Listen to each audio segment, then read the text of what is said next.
And we are back on the build phase. I'm Mr. Ben, and today we are going to be talking about new cards.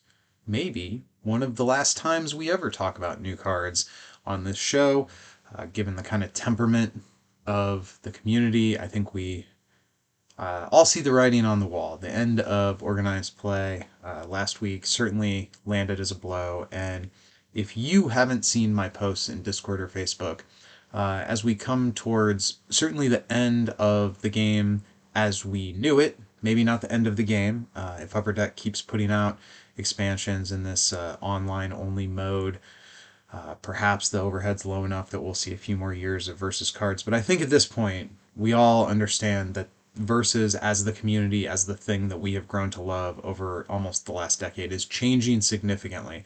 And big parts of what we loved about this game are ending. So if you have feelings about that, and you didn't see my post on Facebook or Discord, I'd like to mention it here as well.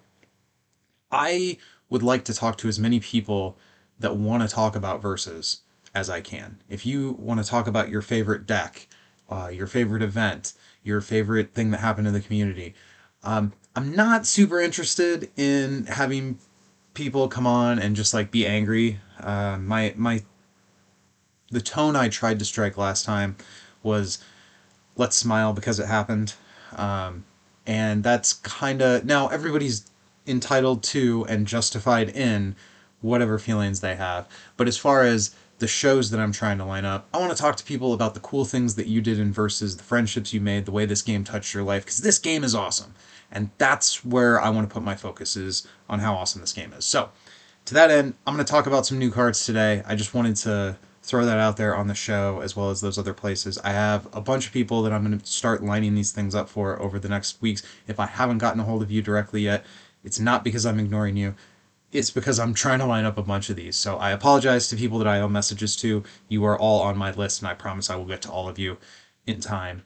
And please message me if you would like to be a part of this project. You know, kind of the oral history of Versus. The more people we can get to talk about it, the better. With old Versus, a lot of these stories were lost. Lived in corners of the internet that are hard to find or no longer exist, hence lost. RIP CCGDB, which apparently went down sometime recently.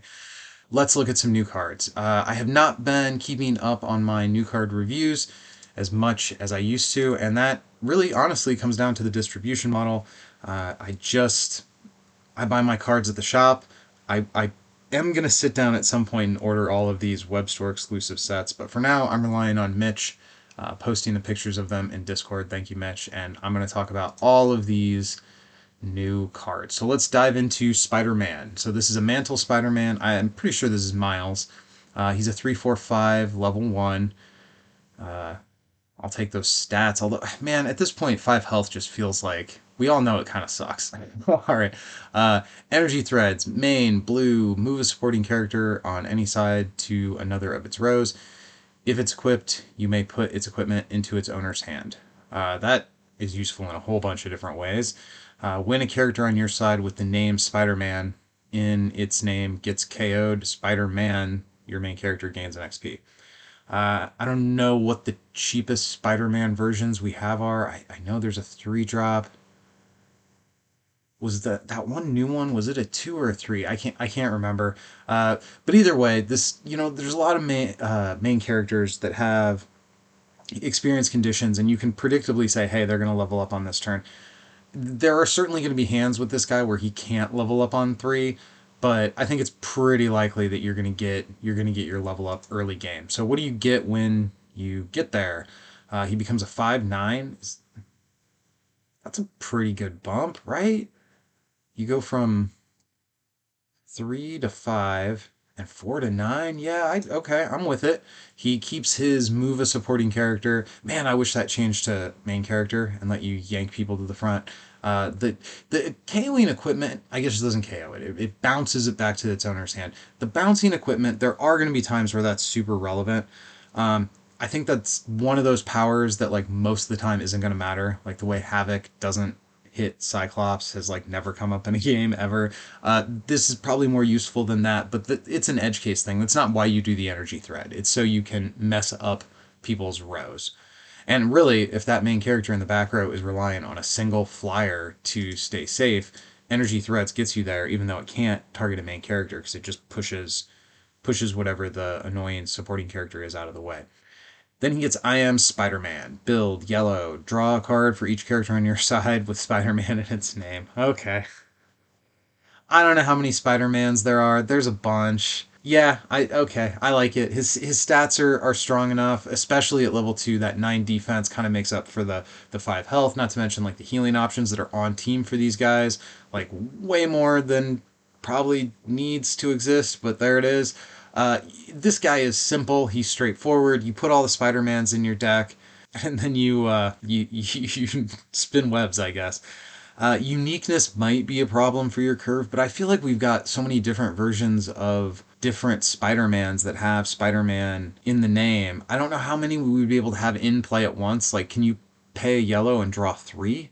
I'm not sure, but regardless, this is fine. This is fine. As long as there's like one other Spider-Man, pay a yellow, draw two cards. That's good enough. Messing with enemy, yeah, I think this guy's playable. This is probably not like broken or anything, but yeah, this guy seems fun. Wow, I really like the art on Spider-Man. Spider Friends affiliated 255, aka Scarlet Spider. Who's who? You start with an identity pile. If I remember right, the identity pile was other characters named Spider-Man. With the previous one, he like could take their powers or they replaced his health or something. I don't know. There's too many cards. I don't remember all the cards now. All right, cloning around. At the start of your build phase, you may choose a character in your identity pile you haven't chosen this game.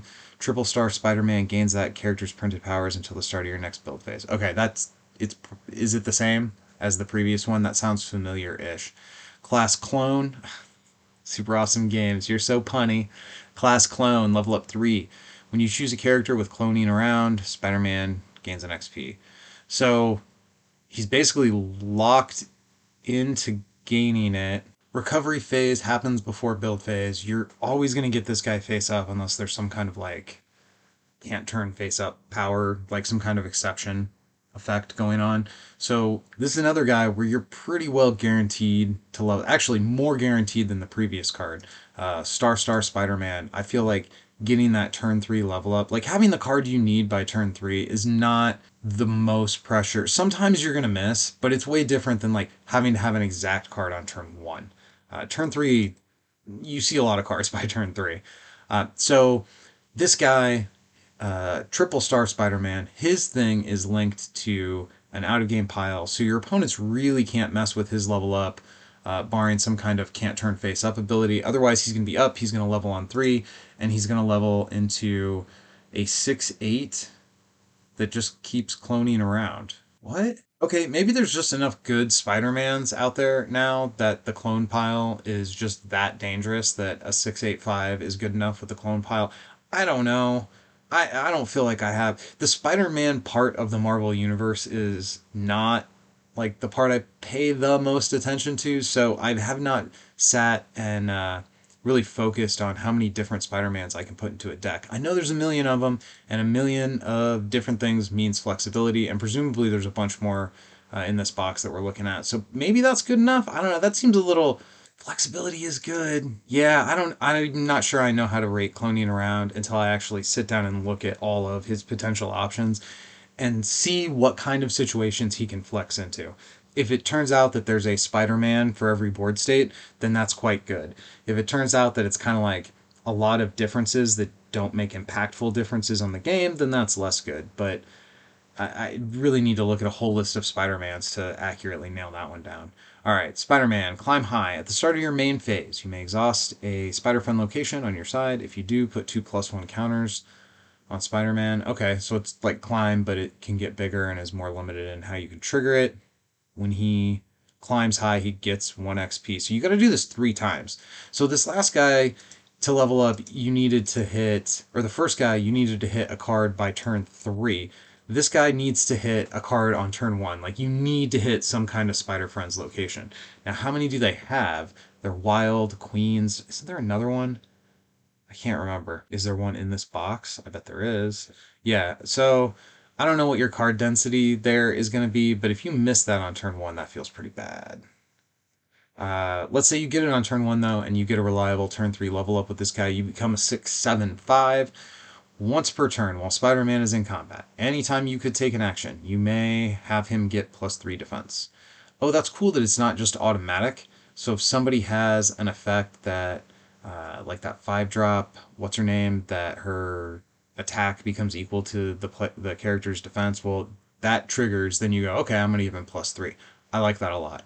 The high ground, I guess it suffers against anybody who can like lock the state of the combat in and not give you a chance to respond. There are cards that do that, but generally speaking, I think having that flexibility is better than just when he's in combat he gets +3. This you get to choose when you deploy it, and that could be impactful. Man, all of the art on these I like a lot. They chose some really cool art for Spider-Man in this set. Uh, Once per the high ground, main red, put a +1 counter on each character Spider-Man is protecting, and another +1 counter on each of them for each Spider-Friend special location on your side. That could be pay a red and like put four worth of stats into play pretty easily. Sure. He's going to be draw dependent. You're going to have to get the right things. This isn't a guy who can totally like cheese stand alone up in the front. He's going to need the right things. But yeah, I'm in. I'm in. All these main characters are so reasonable and seem like they could have really strong showings. Like none of these make me kind of roll my eyes and go, definitely kitchen table. Spider Woman, 146, flight. She can't be ranged attack with dodge, super strength, double all +1 counters, and attack and defense increases she would get in melee combat. That's pretty awesome. When she gains any amount of attack or any amount of defense, she gains 1 XP. Okay, so this is kind of like old school. What am I thinking of? Rogue kind of did this. Uh, at level 2, she's a 5/6. So she has like level 1 stats at level 2 and kind of bad stats at level 1. But if you get a single +1 counter on her, all of a sudden she's a 3/6. She still has super strength and dodge at level 2, still has flight. Venom Punch, pay a green. If this is a melee, put a +1 counter on Spider Woman, or she gets +2 for the combat. Again, flexibility, reasonable level ups, flexible cards. Wow, this is a great set already, and I'm only a few. All these main characters are, I think, completely playable. I can't even sit here and list off all the different Spider-Mans, so maybe I'm being too charitable to Scarlet Spider, Triple Star Spider-Man. Maybe he's like much ado without much to do, but all the rest of these seem completely reasonable, and at level 2 they do stuff where you're going to feel strong at the table, and the art is great. This is a really strong start to this box. Holy cow. Silk, again, another absolute banger of an art panel. 321. I'm not going to be able to say this. The Silk, I get what they're doing. It's supposed to be sixth, but it's silk. The silk's sense. Reaction blue when an enemy player plays plot twist cancel. Oh my god. Oh, this is a one cost character with a counter spell on it. Oh, I love it so much. She's gonna die. She's gonna die so quick. Your opponent, uh, probably what she's going to do is cause awkward sequencing of turns. Like, you're going to play her and they're going to have to deal with her first so as to not run the risk of you counterspelling whatever plot twist it is that they need to play. There's so many characters out there that need their plot twists for their level up conditions, for their game plans to work. Like, plot twists are so pivotal, and to be able to just be like, nah, and she only cost 1, like, what a great utility character. Wow, wow, this is awesome. He doesn't have to have a blue. And I will say, hey, I every time we have a one cost character that has a power that requires like a superpower, a power that requires a location, I'm always like, this is a combo and it's on turn one combo is bad. But the thing is, I don't think you necessarily run her out on turn one. I mean, maybe you do if you just want the body and the threat of it and to kind of put your opponent on notice. But this is the kind of card that you tuck into the back row after you have somebody up front who's really making it hard to deal with, and she just picks off that card that was going to give your character stealth or flight or stun your your body blocker up front. Like there's so much. I love this card. I love this card. Probably skill testing. There's probably going to be times you have to let plot twist resolve. Even if it's like bad for you, you got to let it sail by so that you have the blue when you need it. Gosh, I wish she had two health, but that would be dumb. She has to die easily because of this effect. It's just so good. Holy smokes. Okay, let me let me recalibrate back down to zero. I don't want to look at every other card like it's bad because of how strong that one drop was.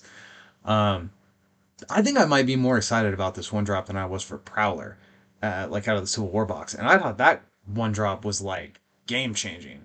Just play it, replaces itself. Like that's such a good tech card. This is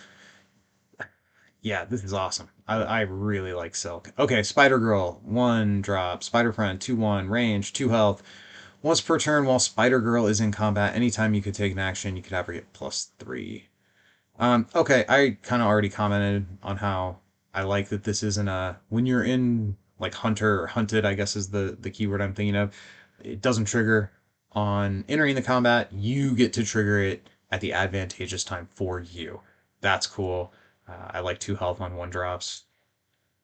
3 cost, Wolverine. Might be the first piece of art that I'm not as impressed with. I mean, it is kind of dynamic, but I don't know. My cool sensors have been overloaded by how strong of a start this was. So we're going to a 6 drop.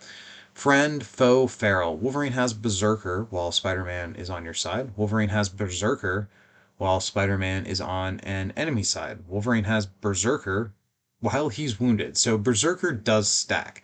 So potentially he could attack and get 3+1 counters if everything lines up correctly. And he's ferocious. This is excellent. This is excellent. You obviously you can't count on your opponent having Spider-Man for you, so is he going to reliably get 3 counters? Probably not. He's probably only going to get 2 Berserkers, but 2 of them you have control over. And then 9/9 on 6 with Ferocious is cool. He's 3 health. I mean, you figure out a way to put Symbiosis on this guy, and now all of a sudden this thing is a problem for 8 drops. Wow. All right, Black Widow, 2 cost, 3/3, range, 1 health, go to sleep, pay a green. If this is a melee combat, daze an enemy character in the combat. Sure, this feels like a tech card to me. She's got a decent enough stat line that you could run her out onto if you have to, but what you really have her in the deck for is to team attack into something that you otherwise couldn't deal with, and then you're able to deal with it because she dazes it, gets it out of the way, and then you go put the finish on the main character or whatever it is. Madam Web, 2 costs. I don't think I like this art. 2 costs, 2/2, project thought, main, yellow. Put a +1/+1 counter on each character on your side with Spider in its name. Sure, there's going to be board states where you pay the yellow and you're like putting 5/5 worth of stats out there. There's going to be board states where she's just kind of a not great statted 2 drop. I like that she has 2 health, so you'll probably get a few turns to be able to like use her thing and set up your board state. I'm with it.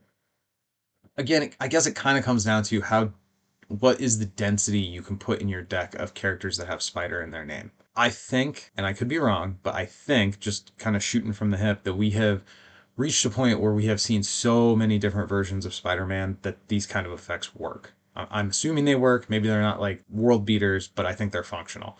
Once I actually play test it, we'll see if I'm right. And since this set's already out in the wild, I'm sure people can tell me if I'm right.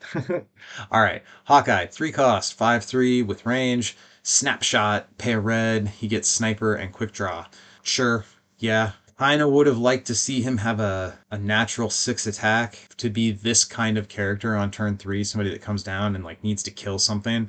But the fact that he can get past problematic front row stuff and not get hit back, you don't really care what his defense is that much. Yeah, I could play this. He's a 3 drop. You can, if you're already on Spider Friends and you need a way to like deal with annoying stuff, he's good. Spider Woman, flying 3/1/2, super strength, which doubles all of her +1s or whatever she gets during melee. Once per turn while Spider Woman is in combat, anytime you could take an action. Oh, super spider sense. So she has this like give herself 3 defense. I that's probably going to be one of the like theme keywords within the box. It occurs to me as I'm reading this for like the third or fourth time, super strength plus the Master Martial Artist, is disgusting. Oh my gosh. 4 cost, triple star Spider Man, aka Scarlet Spider, dodge, can't be ranged attacked, and web sling, pay a red, move a back row enemy character to its front row. We've seen this power before. Would you rather play a 4/7 4 drop to get this effect, or play a 1 drop?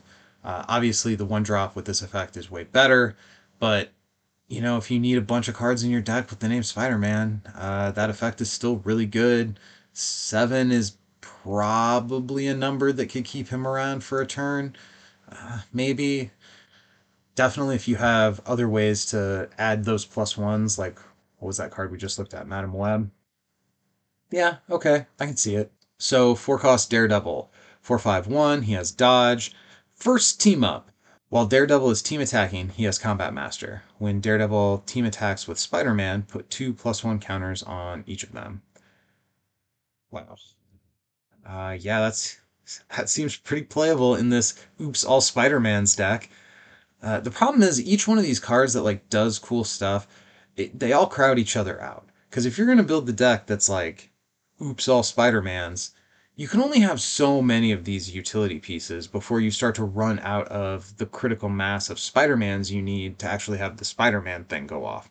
So you obviously can't play like all of these pieces. So if you have Daredevil or you choose to play Hawkeye, does that mean you can't play some of these other ones? I don't know how many of these support pieces are all cool. Like I'm interested in how they work, but they are support pieces and therefore it's going to be a little bit more cutthroat in terms of who gets deck slots and who doesn't.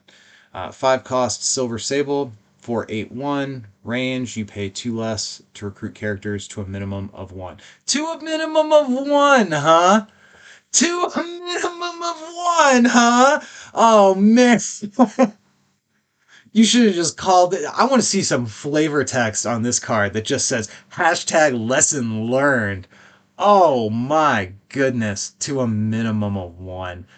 Yeah, obviously. I think this is maybe one of the first cards that we've looked at today that uh, no, that's not true. Silk, obviously, is going to have utility outside of the All Spider Man deck. She's bananas. This card also, while 5 is a lot to pay for a tech inclusion, if it's the kind of deck where you want to be able to play an 8 drop on turn 6, having a 5 resource way to get there, yeah, she has to stick around. 8 defense on turn 5 isn't like insurmountable, but it's big enough that she's got a reasonable chance to stick around. And this is like playing Mantis twice. It is an all-in-one investment, and she does have to survive. So there are some drawbacks compared to other ramp options. I mean, I think I've always said I like the hard ramp like Mantis a lot more than the soft ramp like other versions of Silver Sable, the wealthy keyword, or this hiring for the wild pack. It is more disruptible by your opponent, but to go turn 5, play this, turn 6, play an 8 drop feels pretty strong. Or even, and it's compounding because it's 2 less to recruit characters. So if you could play like 3 3 drops and essentially get 6 free resource points out of her rather than playing like one big 8 drop. I mean, you play 6 3 drops. Yeah, so this is pretty good. I think this is playable. You got to be able to keep her alive, but there's lots of decks that are good at keeping their characters alive. Okay, Iron Man, 5 cost. All these guys have been Spider Friends affiliated. I know I haven't said it the whole time, but they are. He's a flight, range, 5/6/1, Spider Mentor. Main phase, yellow. Put 2+1 counters on your main character. If it's Spider Man, put another 2 on him. So 4. Oh, wow. So on turn 5, you play this guy, flip a level, or flip a yellow, and your main character gets +4/+4. Holy smokes. I mean, your main character gets +4/+4 if it's, what's her name, too. Because well, only in melee combat, but still, like, the super strength on Spider Woman also benefits from this, and her name ain't even Spider Man. Yeah. Again, this kind of is starting to fall into the category of how many, like, tech and support cards can you have in your all Spider Man deck. These all seem exciting. They all seem like they do good things, but I have a feeling those deck slots are going to be a little bit competitive. 6 cost, Spider Man. Super strength, double all +1 counters, and attack defense increases Spider-Man would get in melee combat. So this is exactly the same as Spider-Woman's super strength, I guess predictably. He's a 7/8/2 and he has amazing combat green, any combat green. Spider-Man strikes an enemy support character in the combat. Oh, so this is like kind of like the not the butt kicking button, but I can't remember what it was called on anti-registration Spider-Man. I think that had it. Was it just called Amazing? I think it was this and Spectacular, and they were like very similar powers. But yeah, one let hit main characters. I bet it was called Amazing. I bet it's the exact same power from that guy if I got to check. So this is very good. You can attack in if they need a team attack to get through you. Like if you Voltron this guy up with a bunch of effects and get him all big and chonky and they have to send in a team attack, you snipe one of the dudes out of the team attack before it can even get through, and then you at regular combat damage hit the other guy. It does require his attack to be big enough to matter, and you do have to get into these combats. So there's some awkward situations where it forces you to attack suboptimally to be able to take advantage of the amazing power. But generally speaking, this is a very strong power. When I was preparing to play Roland in the Spider-Man showdown thing we did a few years ago, planning around having team attacks that could deal with this power was like a core part of my strategy. We have Chameleon. This is a level 2 Sinister Syndicate main character. He's got range, 765, knockout darts, main phase, KO a wounded enemy support character. Devil in Disguise, main phase yellow, remove a supporting character in an enemy KO pile from the game. Chameleon puts on that disguise. He has +6/+6 while he has a disguise. When he gets stunned, he loses it. I'm going to guess that a disguise is kind of like using a supporting character like an equipment. You get like Chameleon gets whatever their powers are, and then also +6/+6, which is pretty ridiculous. Where's his level 1? Okay, this is we need to see what the level 1 does to determine whether this level 2 is even playable. So he's a 4/3/5 with range. It's an okay start. Knockout darts, KO a wounded enemy supporting character. So same as level 2. Weighing the options. It takes 5 experience to get there. When he KOs an enemy supporting character, he gains 1 XP for each printed power it has. Let's say a 1 drop has 1 power, a 2 drop has 2, a 3 drop has 2. So that basically gets him there. So man, all these level up conditions feel like they're kind of designed for a turn 3 level up, which I really like. I really like games going long enough to for turn 3 to not be over and for main characters to start flipping in that part of like entering the mid game. That's very cool. Your opponent does unfortunately have some level of control over this ability. He is going to be able to kind of determine, oh, I don't want to play this character because it has more printed powers. So your opponent does have some control, but if they're just not playing dudes, I don't think you feel too bad about that either. So yeah, okay, seems playable. And we're back into Spider Friends characters. This is a 7-cost Spider Gwen. She's an 8/9/1, aka Ghost Spider. Climb high. At the start of your main phase, you may exhaust a Spider Friend special location. Oh, so it's the same as what was on the main character. Extra dimensional spider sense. When Spider Gwen gets attacked, you may remove her from the game with her counters. If you do, put her onto your side at the start of your next turn. So kind of a sort of think again built in to your 7 drop, as well as the ability to get big. Are you gonna want to keep Spider Friend affiliated locations face up to exhaust them? I guess you can probably get away with it. Yeah. All right, this seems playable. Okay. Spider-Man, Star Spider-Man. So I think this is Miles. It's range 7/10/2 with leap, so he has flight on your turn, and the energy threads the same as the main character. This is not a power I'm super interested in on a high drop. Like, yes, sometimes you pay the blue, you move their flying blocker out of the way, and or one of them out of the way, and Spider-Man can fly over whatever blockers remain that don't have flight. There are going to be times where this combination of powers is just game winning, but there's times where it's just not going to be good enough to. 710. I'm not super impressed with the stat. I guess you get 2 turns with it with the 2 health. Yeah, I like Spider Gwen better out of these two 7 drops, but compared to some of these other cards, I feel like these 7 drops are hitting me a little flat. Spider Friends, plot twist, combat. Any combat. Choose a Spider Friend character in the combat. It cannot be struck this combat. Yeah, it's good. We know it's good. These kind of effects are really good, and honestly, I'm getting to the point where I feel like there's too many of them. A deck that's playing this and in good hands, and maybe there's some Avengers splash in it. Like, as excited as I got at Silk being able to negate plot twists and stop them from happening, this combat canceling, uh, we yeah, there's a lot of it out there now. This is gonna be good. This is gonna be a relevant card. I'm not super excited to see another one of this style of effect in the game, but yeah, that's good. Stay alert. Probably my favorite art on any of the cards so far. Any combat, Spider Friends, choose a character on your side in the combat with defense higher than its attack. Put a +1 counter on it and draw a card. Wow, compared to that last one, this seems so lame. So it replaces itself and it gives you a +1, a conditional +1. Obviously, you're not going to play this if your deck doesn't have a bunch of characters in it that have defense higher than their attack. Some of the characters you're going to have to trigger their Spider Sense or whatever the power was called in order to be able to do this. But yeah, I mean, if you're on this team and you want like a little bit of draw, a little bit of kind of middling combat, sure, sure. How many plot twists are going to be in your deck, and are you going to play them instead of playing this ridiculous Spider Friends one? I don't know. Man, that card's better safe. Like really, I can't get over the Spider Friends for the whole team. I guess it's not any character. Not only do you have to control a character on the team, it also has to be an on-team character. So it is more limited than something like In Good Hands. But geez, so now Spider Friends have 8 In Good Hands plus the healing. Better safe than sorry.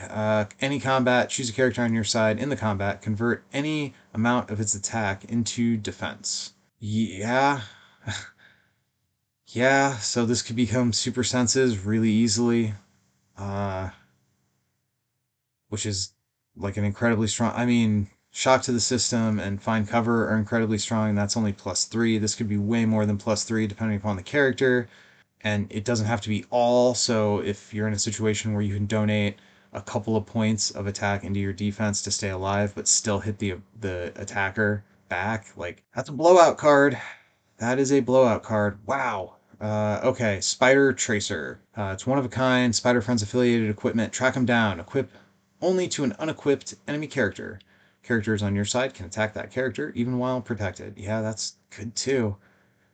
Geez, Spider Friends is looking like just a disgusting team now. Holy smokes. Oh, okay, so here, this is a mechanic I feel like we really didn't see enough use of, but I really like.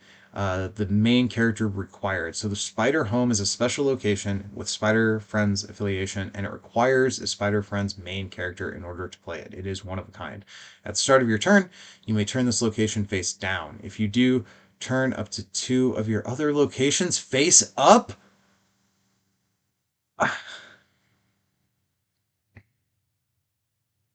Okay. I mean, that's really good. I guess it's so limited that only Spider Friends can play it, but now all Spider Friends will. Like, why would you ever? Oh, man, that's strong. New printing of the Daily Bugle. It's fine. Again, I don't particularly like reprints. I sort of hate that they take up slots in our boxes, but like, it needs to be done. You can't get the set that has this card in it anywhere except the secondary market, and it's really gross on the secondary market. So I understand why we have to have those reprints, so it's fine. Okay, Shocker, 2 cost, Sinister 6, 4/3/1 with range. After Shocker, any combat, pay green. After the combat resolves, put 2+1 counters on a character who was on your side in the combat, or put 2 -1 counters on an enemy who was inside in the combat. Um, Is this a combat power? It says after the combat resolves. Wouldn't that be like a main phase power then? But I guess you have to play it like right as combat resolution is happening. I'm curious about the timing for this power. It's fine. Pay a card and get a stat swing of like composite 4 is playable at 2 cost. Sure, his stats are competitive, and like he's going to be doing an aggressive thing at the drop anyway. So even if you miss his green, I don't think you feel too bad about playing this guy. But if you do get the green, it gives him effective reach of 6. Which is pretty good if you are in a position where you can opt for the +1 counters, then you can like stack them. Like all of a sudden, your 2 drop could be 6, 8, 10, depending upon how your hand lines up. That'd be a little crazy to see this guy get up to 10, but I mean, it's like not that wild to have access to 3 greens across 4 turns or whatever. Doctor Octopus level 1, Sinister Syndicate 345, Octon. Oh man, these puns. I can tell the word is antagonize, but it's oct, so octogonize. That is an awkward sounding made. Yeah, that's an octogonize sounding word. Main yellow, if Doc is in the front row, choose an enemy character. At the end of its next turn, stun that character if it didn't melee attack Doc Ock this turn. I like the taunt effect here, that's cool. Super Strength, yeah, that's fine. Does the same as it did every other time we've read it. Leading from the front. Level up 4, when Doc Ock enters melee combat while in the front row, he gains an XP. So if turn 1 you're able to attack something from the front row, turn 2 they oblige by attacking you from the front row. Like he could level up potentially on turn 2. I guess on your opponent's turn 2. Once he levels up, he can still octogonize people to force them to attack him. Choose an enemy character in the combat. Oh, Octo Grab. Any combat. Green. Choose an enemy character to randomly get -1, -0 to -8, -0. What? Oh, I don't like this at all. So you choose an enemy character, and then randomly they're either going to get -1 attack, 2, 3, all the way up through 8. So how do you even determine that? I guess, do you roll a die to randomly determine whether it's -1 or -8? Like, okay. I get the idea is like his arms are inhibiting the person from attacking you, but that's an awkward power. I don't think I like that. And then he also has super strength, so doubling all of his stuff. Sure. This is such a straightforward, like, obviously you play this guy out and then you support him with characters that your opponent is not able to attack because you're octogonizing them.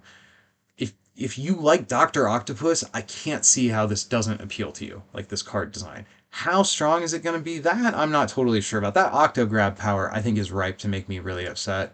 I roll the die, and all I need is -3, and I get -2. And then I lose the game because of it. Like, nah, I'm a little lukewarm on Doc Ock. I don't think he's bad. I just don't like that one power feels a little dead in the middle. But that's not even bad. And the octogonized power, I think, is quite good. Okay, Green Goblin. Absolute home run on the art. Sin 6, 436. Flight, not range. Razor Bats, main, green. This turn, Goblin has range, and while he's ranged attacking, the defender can't gain defense. Well, apparently I had range on the mind. Spider Fiend. Just keep coming with the puns. Level up 5. When an enemy character gets stunned, Green Goblin gains 1 XP. If it's a spider friend, he gains an additional 1. So he could, if your opponent plays ball with you, he could level up on 3 pretty easily.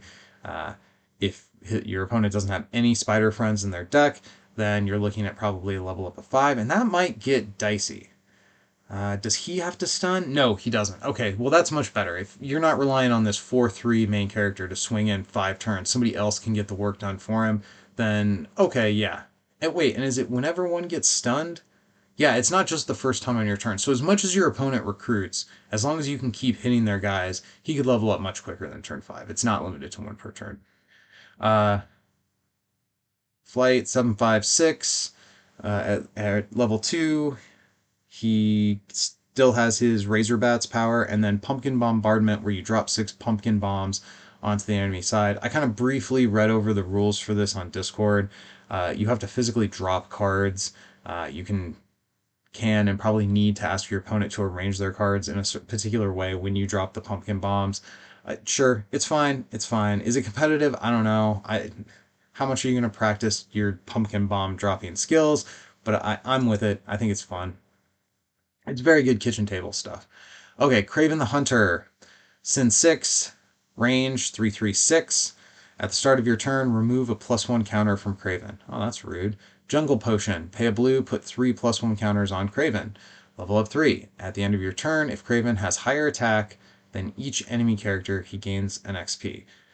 His printed stats are not going to get you there, so you're going to need his jungle potion, and I think you're probably going to need some other stuff as well. Like, your opponent has a lot of control over this level up condition. It could be a real problem for you. At level 2, he becomes a 6/6 with range and continues to have the quick quaff where he loses a +1 at the start of your turn.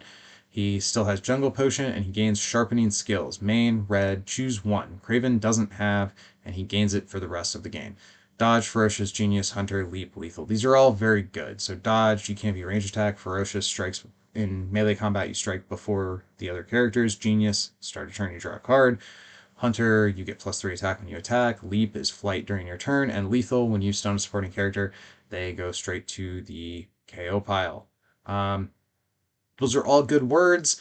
His stats are very 2015 for what he does. If you don't hit your blues, you're going to have a really hard time with this guy.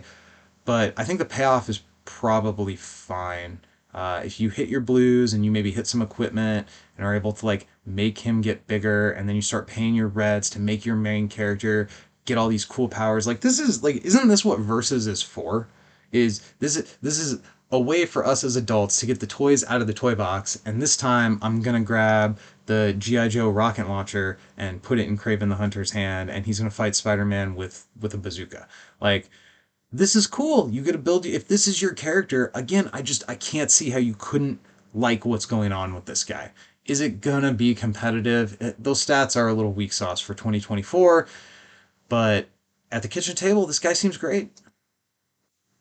Electro, uh, this art is fine, but this Electro costume is a little silly. The one with the electric star on his face, it looks a little silly. One cost, 1/3/1 with range. Pay a blue, wound an enemy supporting character with cost 3 or less. I like that it's not stun, it's just drop a wound on them. That's cool. Yeah, I mean, this is very playable. This is another one cost with a superpower, and I think the reason the one drops in this box sort of break the rule that I have about superpowers on one drops is because these powers are relevant throughout the whole game. I guess there will be a point where 3 cost is going to not be as relevant, but if people are playing tech cards like Silk and whatever else, this is a way to snipe those tech inclusions off. This is really, really strong in the early game. If your opponent has a go wide strategy, it's going to be strong throughout the whole game. And even if they're mostly like a mid range deck, if they have any tech cards in it, this guy can snipe them off. This is good. This is playable. It's going to be a little bit meta dependent. If it's a rampy meta where everybody plays ones and twos and then fives and up, maybe he's not as good. But generally speaking, I think this is an ability that has legs. What is with this vulture art? Okay, thumbs down on this art. This is a 1/3/1 flight scavenger mastermind, build yellow, put an equipment from your KO pile into your hand. Sure. If I mean, if you're a deck that really cares about equipment, yes, you're gonna do this. So you can recycle equipment and get it back. Like, this is basically a Wakanda, but it's for something that's already been filtered through hand and battlefield. Yeah, this is fine. I mean, it's not like a super exciting card, obviously, but if you need this effect, like if you're an equipment deck, even if you're not Sinister Six, you throw this in your equipment deck. Scorpion, 2 cost, 3/2/2. He is Sinister. When Scorpion enters melee combat, put a -1 on each enemy character in the combat, and he has super strength. So it's the same as every other time we've seen it in this box. Yeah, okay, he's got 2 health. You're probably gonna get a couple of stuns with him, maybe. He's fine. He's fine. There've been so many like really like impressive and fun cards in this box. I'm kind of eh. He's fine. Okay, 7 cost, Sandman, Super Sand Strength. Quadruple all +1 counters and attack and defense increases. Okay, sure. So this is like master martial artist to martial artist. Sure. He's a 9/9 on 7 with 3 health. That's all relevant. And if you have ways to get effects on him, a +1 on this guy is an effective +4. That's pretty huge. And probably allows you to outpace whatever your opponent is doing to try to keep up with it. Very playable 7 drop. 3 cost Chameleon, 5/3/1 with range. pay a red, KO a wounded enemy supporting character. This effect is often not as good as you want it to be. Lethal is good because it just kind of happens on its own. This kind of thing requiring setup and then having to commit another card to it to get the character out of the way. Yes, sometimes it's going to look good, but this power has not proven. The reason it works for Thanos is because it hits everybody who's face down. Yeah, I don't know. Maybe I'm skeptical, but maybe. Three costs: Jackal, 4/2/2, Berserker, and Sinister. When he enters melee combat, put a -1 on each enemy character in the combat. I like this. So Berserker makes him bigger with the +1, and he puts a -1 on somebody else. So the way Sinister and Berserker work together, you have an effective like 6 attack, his printed 4 plus the +1 and the -1 on the opponent's defense. That's great. This is exactly the kind of thing I want to see in an aggressive 3-drop. I want to be able to have an effective 6 attack on turn 3, and he has 2 health, so you're probably going to get 2 swings out of him. Yeah, this is a very playable card. I mean, this is playable just as a card you throw in because you need a strong attacker on turn 3. Like, that's great. 4 cost, Dr. Octopus for 8. Grab. While Doc is in the front row, enemy characters can't fly over him. Figure out anything. Build or main phase. We don't see that very often. Pay yellow. Doc Ock uses a printed build or main phase superpower with 1 power symbol cost on another supporting character for free. So it's not limited to your side. You get to use any superpower on the board that has 1 cost. So you can't pay the yellow on Doc and then cheat and use a more expensive superpower from somebody else. That would have been cool. I mean, this is still probably pretty good though. At least in theory, if you have like an important blue power that you're trying to activate, this gives you a 9th ability to activate that power in your deck. You know, you've got your 4 blues, your 4 wilds, and now you can use a yellow on this guy. That's cool. I like it. Wait, is it limited to supporting character? Yeah, so he can't copy main character powers, but like that's okay, I guess. Green Goblin, 4 cost, 6/2/2, flight and range, sinister and sinisterist. So sinister, we already know what that does. It's like reverse berserker. Sinisterist, if an enemy character would gain any number of -1 counters, it gains that many +1 instead. So this is the kind of tool that -1 counter decks will salivate to get, regardless of anything else on the card. Um, he doesn't have to be the one attacking or applying the -1 for Sinistrius to trigger. That seems good. If you're into the Red Rain kind of deck and you're trying to vomit -1 counters onto everything everywhere, you got a new toy. Your deck got a great new toy. Lizard, 5 cost. Man, this art, great. 5/4/2, he has climb, so exhaust a location to get a +1. Ferocious and lethal. Yeah, that's all fine. The stats are a little soft for turn 5. Actually, they're kind of a lot soft for turn 5, but he has a built-in way to get bigger, and Ferocious combined with Lethal kind of makes up for the softer stats. It's going to be a little meta dependent. If on turn 5 people are playing things that you're not going to be able to hit with your Ferocious Lethality, maybe he's a little less good, but generally speaking, like this combination of stuff, the stats aside are a little bit of a weak point for a 5-drop, in my opinion, but everything else about this guy is quite good. 5 cost Rhino, 5/5/2, super strength, double all +1 counters, and attack defense increases Rhino would get in melee combat. I don't know why I keep reading super strength like it's going to be different for somebody. Here's the horn, combat, green, double Rhino's current attack this combat. Okay, that's wild. That's really wild. Yeah, he can get real big, real easy. Yeah, if you just want a 5 cost beater, that's great. How much health? 2 health? Yeah, I mean, there are 5 cost choices out there that you maybe don't have to jump through so many hoops to get them to be big. Uh, but if you're on Sinister 6 anyway, Team Attacker, get the +1s, which become +2s effectively, double it. Yeah. Little less impressed with that guy, but he seems playable. All right, Craven the Hunter, 6 cost, 6/5/2 with range. Craven appears with 3 +1 counters, and he has +3 while attacking. That's pretty gross. A 9/8 coming into play.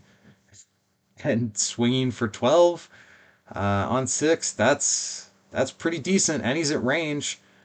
Um, he looks a lot less good if you lose those +1 counters or your opponent has some way to interact with them before you can like get value out of his big attack.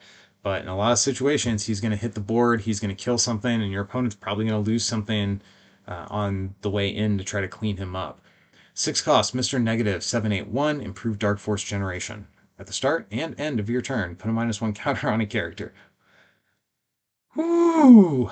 The Red Rain players are getting a lot of love in this box. Holy smokes. Corrupting Touch, main phase, blue, stun an enemy character that has a -1 counter. I don't know how much I care about that. Yeah, I mean, there will be times where it looks good, but I don't think that's why you put this guy in your deck. I think you put this guy in the deck for the improved Dark Force generation, and you have a bunch of stuff in your deck that gives you added value out of the -1s. That sounds fun. Maybe kitchen table, but I mean, fun for me, not fun for the rest of the kitchen table. Might be a little too fragile, though, to be competitive. 7 cost, Mysterio, 612. Fantastic art here again. Stealth. Whoa! 612 with stealth. Messing with Minds, main phase, red. Choose an enemy front or back row until your next turn. While the character is in that row, it loses its printed keyword powers. Wow. So your opponent will have an opportunity to like form and move their people around to get away from this. But you're going to force like such suboptimal